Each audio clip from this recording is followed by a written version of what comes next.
नमस्कार दोस्तों, हमारे YouTube चैनल में आपका स्वागत है।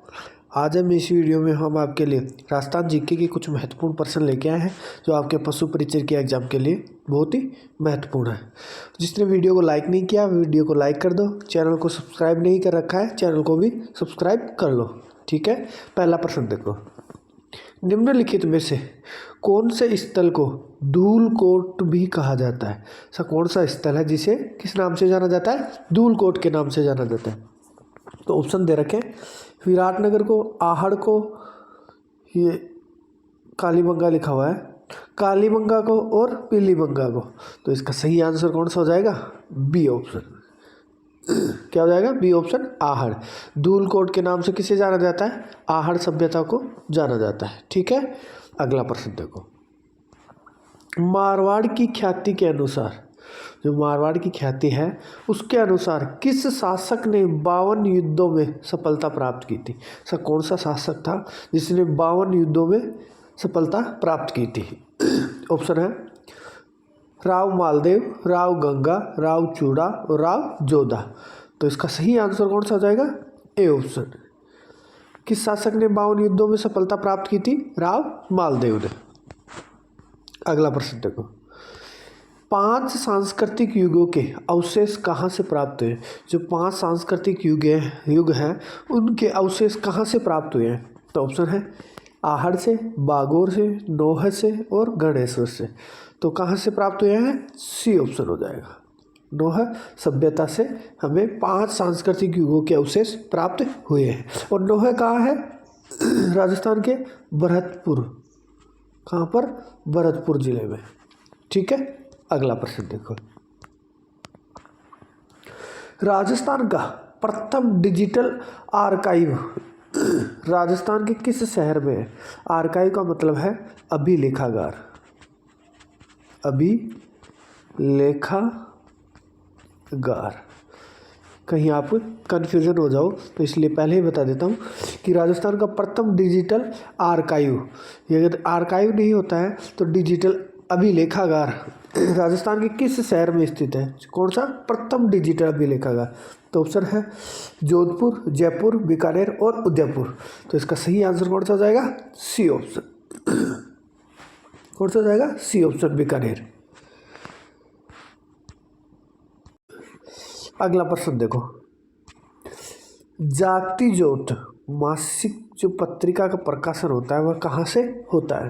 तो ऑप्शन है राजस्थानी भाषा साहित्य एवं संस्कृति अकादमी से, जो बीकानेर में है उसके द्वारा, राजस्थानी भाषा साहित्य संस्कृति अकादमी अजमेर द्वारा, विजय सिंह पथिक भाषा साहित्य संस्कृति अकादमी अजमेर द्वारा। तो इसका सही आंसर कौन सा हो जाएगा? A option. कहाँ से प्रकाशन होता है जागती ज्योत मासिका पत्रिका का? राजस्थानी भाषा साहित्य और संस्कृति अकादमी बीकानेर के द्वारा। ठीक है, अगला प्रश्न देखो, थोड़ी जुकाम लग रही है इस वजह से आवाज़ में थोड़ी चेंजिंग हो रही होगी। अगला प्रश्न देखो, राजविलास की रचना किसने लिखी थी? जो राजविलास है वह रचना किसके द्वारा लिखी गई थी? तो ऑप्शन है कवि मान के द्वारा, हेम कवि के द्वारा, सूर्यमल मिश्रण के द्वारा और श्यामलाल दास के द्वारा। तो इसका सही आंसर कौन सा हो जाएगा? A option. किसके द्वारा लिखी गई थी राजविलास? कवि मान के द्वारा। अगला प्रश्न देखो, आहड़ में खुदाई से जो काले व लाल रंग के मृद भांड जो उपलब्ध हुए हैं उन्हें किस शैली से पकाया जाता था? जो आहड़ सभ्यता है वहाँ से खुदाई के दौरान काले और लाल रंग के मृद भांड उपलब्ध हुए थे, उन्हें किस शैली से पकाया गया था? तो ऑप्शन है खुली तपाई शैली के द्वारा, बंद भट्ट तपाई शैली द्वारा, उल्टी तपाई शैली द्वारा, उपयुक्त सभी के द्वारा। तो इसका सही आंसर हो जाएगा सी ऑप्शन। ठीक है, किसके द्वारा पकाया गया था? उल्टी तपाई शैली के द्वारा। अगला प्रश्न देखो, कालीबंगा का शाब्दिक अर्थ है, जो कालीबंगा सभ्यता है उसका जो शाब्दिक नाम है वह क्या है? उसका अर्थ, तो ऑप्शन है काले मृदभांड, काली चूड़ियाँ, काली मिट्टी और काली मूर्तियाँ। तो इसका सही आंसर कौन सा हो जाएगा? B option. कालीबंगा का शाब्दिक अर्थ क्या हो जाएगा? काली चूड़ियाँ। और कालीबंगा सभ्यता कहाँ की है? हनुमानगढ़ की। अगला प्रश्न देखो, एक लिंग महात्म्य किस भाषा में लिखा गया है? जो एक लिंग महात्म्य है वह किस भाषा में लिखा गया है? ऑप्शन है ब्रज भाषा में, संस्कृत भाषा में, राजस्थानी भाषा में और मेवाड़ी भाषा में। तो इसका सही आंसर कौन सा होगा? B option. किस भाषा में लिखी गई है? संस्कृत भाषा में। और किसके द्वारा लिखी गई है? कान्हा व्यास द्वारा। आपको ये भी ध्यान में रखना है कि एक लिंग महात्म्य किसके द्वारा लिखी गई है? तो कान्हा व्यास के द्वारा। और किस भाषा में? संस्कृत भाषा में। ठीक है। अगला प्रश्न, राजस्थान में ताम्रयुगीन सभ्यताओं की जननी कहा जाता है। जो ताम्रयुगीन सभ्यताओं की जननी कहा जाता है वह किस सभ्यता को कहा जाता है? तो ऑप्शन है बैराट, आहड़, गणेश्वर और रेड। तो इसका सही आंसर कौन सा हो जाएगा? C option. किसे कहते हैं ताम्रयुगीन सभ्यताओं की जननी? गणेश्वर को। और ताम्रयुगी जो ताम्रवती नगरी है वो किसे कहा जाता है? आहड़ सभ्यता को। ये भी आपको ध्यान में रखना है कि जननी तो गणेश्वर को और नगरी आहड़ को। ठीक है। और गणेश्वर सभ्यता कहाँ पर है? कातली नदी के किनारे। ठीक है। तो कातली नदी कहाँ है? सिक्कर में। नदी हो जाएगी कातली और जगह हो जाएगा सिक्कर, जो आजकल नीम का थाना जिला बन गया है, तो वो भी नाम आ सकता है नीम का थाना। ठीक है। ये भी ध्यान में रखना आप। सिक्कर नहीं आए और नीम का थाना आ जाए तो आपको नीम का थाना पहली प्रायोरिटी पे देना है। ठीक है। अगला प्रश्न देखो, साबी नदी के तट पर प्राचीन राजस्थान की सभ्यता का कौन सा स्थल बसा हुआ है? जो साबी नदी है उस पर राजस्थान की कौन सी सभ्यता का स्थल बसा हुआ है? साबी नदी कहाँ है? जयपुर में। कहाँ है? जयपुर में। तो यहाँ पर कौन सा शहर या कौन सा स्थल बसा हुआ है? तो ऑप्शन है गिलुंड, जोधपुरा, नगरी और बरौर। तो इसका सही आंसर कौन सा हो जाएगा? B option.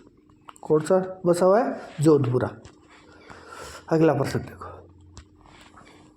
मारवाड़ परगनारी विगत ग्रंथ लिखा है। जो मारवाड़ परगनारी विगत लिखा गया है वह किसके द्वारा लिखा गया है? तो ऑप्शन है मुंशी देवी प्रसाद, मुहूर्तो नैन्सी, दयाल दास, नरहरि दास। तो इसका सही आंसर हो जाएगा बी ऑप्शन। किसके द्वारा? मुहूर्तो नैन्सी के द्वारा। अगला प्रश्न देखो, कौन पृथ्वीराज चौहान तृतीय का दरबारी विद्वान नहीं था?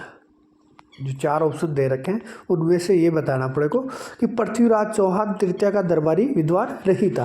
तो ऑप्शन है विद्यापति गौड़, वागेश्वर जनार्दन, विश्वरूप और सारंगधर। तो इसका सही आंसर कौन सा हो जाएगा? D option. कौन नहीं था दरबारी कवि? सारंगधर। अगला प्रश्न, पुरातात्विक स्थलों के संदर्भ में असुमेलित युग में जो गलत युग में है उसको अपने को छाटना है। तो ऑप्शन है बानगढ़ झुंझुनू, थेहड़ हनुमानगढ़, साबड़िया बीकानेर और किरोड़ात जयपुर। तो इसका सही आंसर कौन सा हो जाएगा? A option.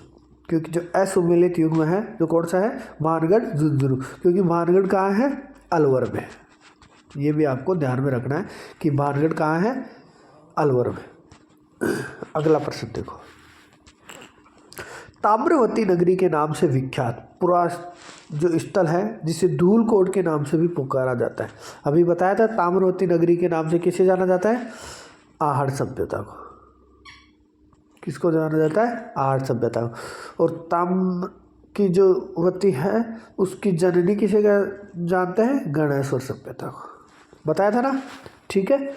तो ये आपको ध्यान में रखना है कि जननी तो गणेश्वर सभ्यता को कहा जाता है और ताम्रवती नगरी आहड़ सभ्यता को। ठीक है। अगला प्रश्न देखो, सैंधव लिपि किस प्रकार प्रयोग में ली जाती है? ऊपर से नीचे की ओर, बाएं से दाएं की ओर, दाएं से बाएं की ओर और नीचे से ऊपर की ओर। तो इसका सही आंसर कौन सा हो जाएगा? C option. ठीक है। क्योंकि यह इस प्रकार से लिखी जाती है, इधर से इस प्रकार से। अगला प्रश्न देखो, ताम्र संस्कृति के चिन्ह किस जिले में उपलब्ध है?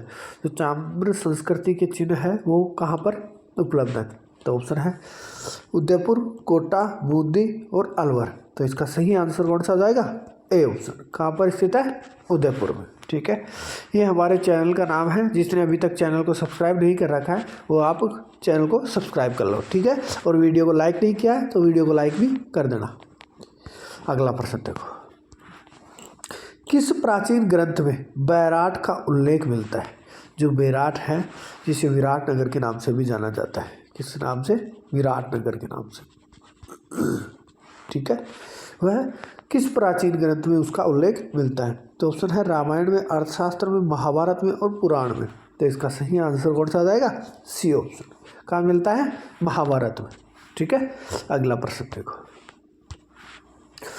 चंद्रबरदाई द्वारा रचित ग्रंथ का नाम है। जो चंद्रबरदाई द्वारा रचित ग्रंथ है वह कौन सा है? तो ऑप्शन है अल्लखंड, पृथ्वीराज रासो, कामयानी और इनमें से कोई नहीं। तो इसका सही आंसर कौन सा जाएगा? B option. पृथ्वीराज रासो किसके द्वारा रचित ग्रंथ है? चंद्रबरदाई द्वारा। अगला प्रश्न, अभिलेख जो प्राचीन राजस्थान में भागवत संप्रदाय के प्रभाव की पुष्टि करता है। ऐसा कौन सा अभिलेख है जो राजस्थान में भागवत संप्रदाय के प्रभाव की पुष्टि करता है कि भागवत संप्रदाय का प्रभाव पड़ा था? वह कौन सा अभिलेख है? तो ऑप्शन है गठियाला अभिलेख, हेलियोदास दोरस का बेसनर अभिलेख, बुचकला अभिलेख और गोसुंडी अभिलेख। तो इसका सही आंसर कौन सा हो जाएगा? D option. कौन सा हो जाएगा? D option. ऐसा कौन सा है? गोसुंडी अभिलेख है जिससे राजस्थान में भागवत संप्रदाय का प्रभाव पड़ता है। ठीक है, यदि वीडियो पसंद आया हो तो वीडियो को लाइक करना, ज़्यादा से ज़्यादा शेयर करना, और जिसने अभी तक चैनल को सब्सक्राइब नहीं कर रखा है वो चैनल को भी सब्सक्राइब कर लेना। ठीक है, फिर मिलते हैं आपसे अगले वीडियो में। तब तक के लिए जय हिंद, जय भारत, जय राजस्थान।